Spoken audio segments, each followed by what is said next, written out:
let's say you're at your tablet and you're in a new city and you want to look for a shopping center. So typically what I would do is go to here.com, type in Westfield Shopping Center because I heard it was a great place to buy things.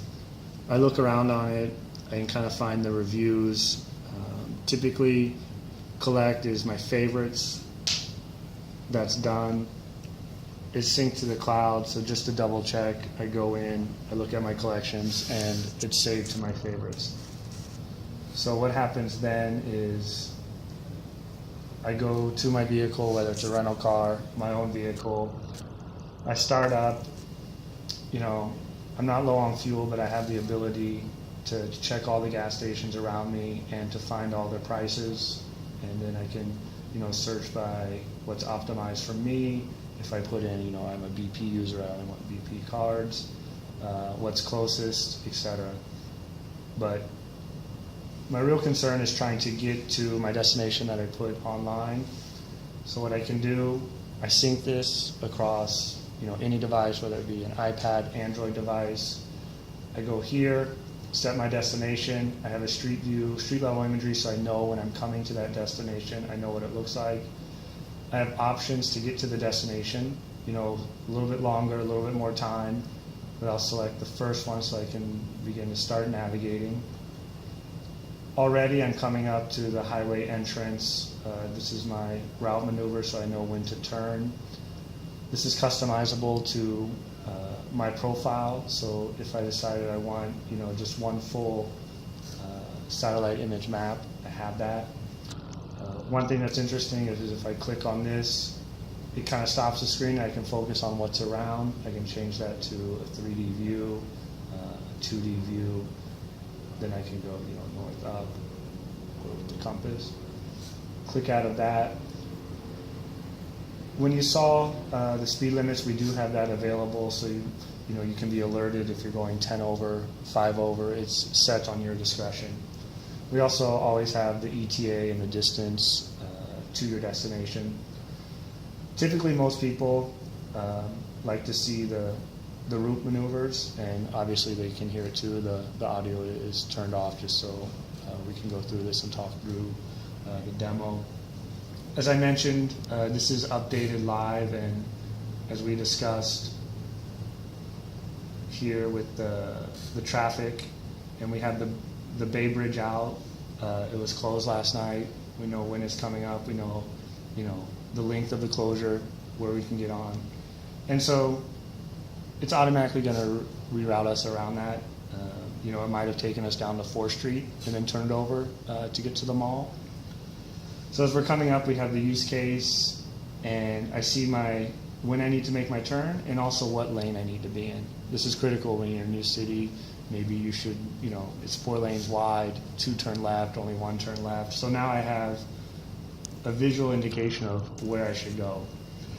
And so this is set so the user's a little bit lost coming up here, and we'll see they try to make a couple quick turns that aren't on the route. And then this will automatically reroute them, and it's pretty much instantaneously. So, it's rerouted quickly, next side street, they missed that again, and then now it takes you to, a cleaner route right to your destination. And it's live, it's instant, as you saw it took not even a second to do that. So we can get up, let's see, you obviously have, as I mentioned, several different options with your compass, where you're going. Let me go back to just the full-on 3D view. I can also search around my destination, whether it's food. I have several different categories. Let's go back because we are coming to our destination. And the typical use case is when I'm going to a destination, I want parking. But I don't want to search for parking. So I have my street level imagery come up. So I visually know where I'm going and what it looks like. So I know I'm there. And then also parking nearby.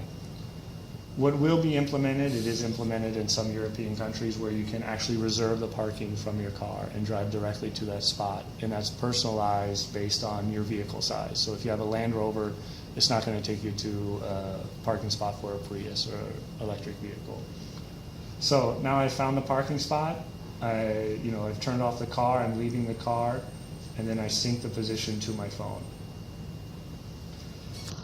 So as we mentioned, that'll go directly to the companion application that works in conjunction with Here Auto, and these are sold together. So I have my Here branded companion application, and the two use cases that are always on the screen that are one touch is where's my car and where am I. So then I can also hit where's my car here, and then down here I can look at the live site, which is, I look and instantly I can find where it is based on my direction. So I can also look down and I find where my car is. So if I know I'm going somewhere for a long walk or I'm going far away, I can also pin this to the start as well. It shows up right there. But the companion application just isn't for where's my car. We have several, use cases about, okay, I'm now far away, how do I get to my car? I can actually walk there, or I can get there by train, and then how much is it going to cost me? Also, when I'm away from my car, or maybe I've loaned it to my children, I need to know how much fuel I have left in the tank, so I need to make sure there's an alert to go fill up my car. And then the diagnostics and understanding what maintenance needs to be done. This use case is about tire pressure. Obviously, I need tire in my front left wheel. Then as we go on, we have certain statistics in the vehicle, how much fuel you have, what the temperature is, how many miles you've driven, as I mentioned, the tire pressure, etc. And then a couple of telematics cases with, locking my car, turning on the lights, so we'll see that, honking my horn. And lastly, just to show you, it does keep all the documentation on your phone in one place, because how many times have maybe you've been stopped or you're looking for your insurance or your license and you want it all in one place. So that's kind of how the companion application works in conjunction with your auto, and it follows you and it's with you at all times. So this is an experience that is with you in the vehicle and outside the vehicle, and it's something that's shared across devices, because how many people own just one operating system or one device? And so that's kind of what we're bringing to the table.